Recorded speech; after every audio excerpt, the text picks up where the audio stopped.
নেহাল এখন কি বানাবে? এখানে মরিচ কাটা হচ্ছে এখন।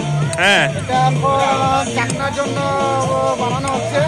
ও চাকনা। চাকনা। আর এখানে কড়াইতে আগুন দেওয়া হচ্ছে এখন।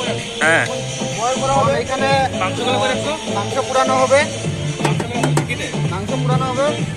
গাড়ি মাংস বানানো হবে। কলসিটা এই যে গাড়ি মাংস কলসি। হান্ডি গাহরি। হান্ডি গাহরি হবে। এবার প্রথম শুনলাম হান্ডি গাহরি। এবার নতুন রেসিপি একটা বানাচ্ছি আমরা, হান্ডি গাহরি। খাসিও আছে। খাসিটা কি কড়াইতে হবে? খাসিটা কড়াইতে হবে। মাংস লয়ে বলবো গাহরি আমি আমার ধন মজা। এখন এটা চাকনার জন্য রেডি হচ্ছে এখন। পেঁয়াজ কাটলাম, এখন মরিচটা কাটলাম। ওনারা বাকি আছে কাটা মরিচ। কেটে দাও।